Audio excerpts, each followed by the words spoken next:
closer to you. Further away. Where's Judy? Again, I want to just thank you for opening your wonderful home. And, thank you guys all for coming.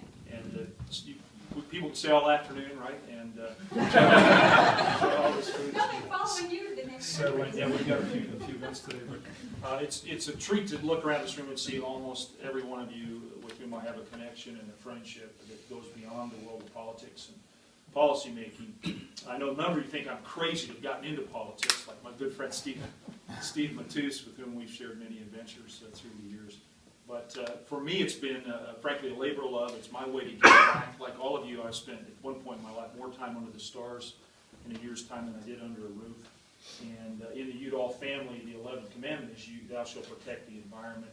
And thou shalt always remember, Frank, that we didn't inherit the earth from our parents, but we're borrowing it from our children. And that really motivates me day in and day out in Washington, D.C. We do have a lot of work left to do. I've had some successes in a series of Congresses that have been very functional. The first 2 years in the Senate, we got a lot done. It was the most productive Congress, some historians believe, in 40 years. The last 3 years, Steve, have been a little different.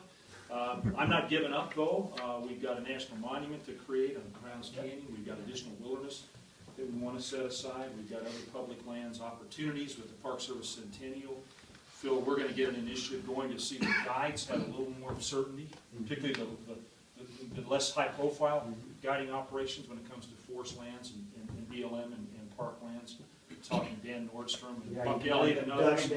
And that's a mission we ought to get on.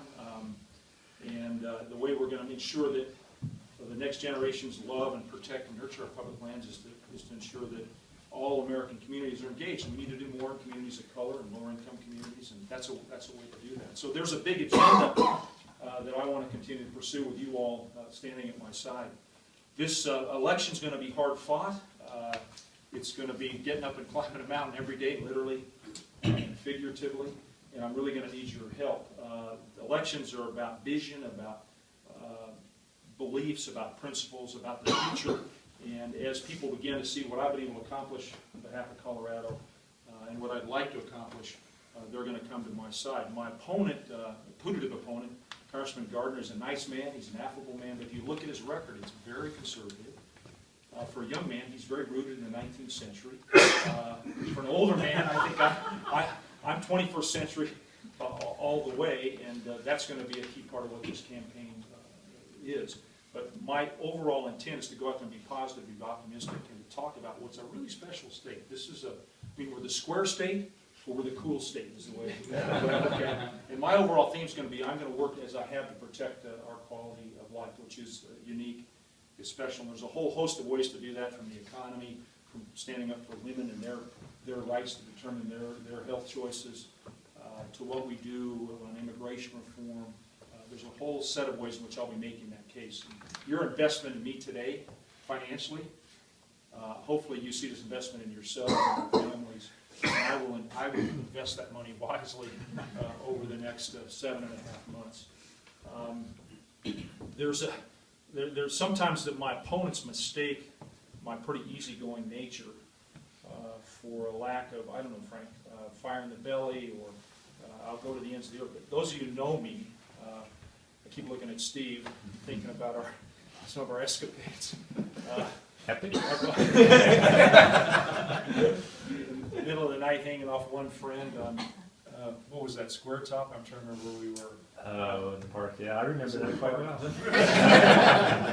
I can't remember who was We sitting. didn't have any condoms. Oh, yeah. I was sitting in your lap, and you were sitting in Athens' lap, and we were trying to figure out how we could wrap the 152 feet.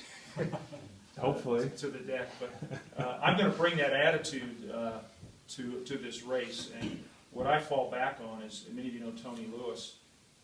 He and I climbed the casino about 20 years ago, and we were, where's Malcolm, my buddy Malcolm? We were, well, I like to say, we were 10 days into a 7-day climb. And we were down to, we had a little bit of fuel left, we were down to just empty plastic bags, Ziploc, so we were pouring lukewarm water into those Ziploc bags and making a soup out of it.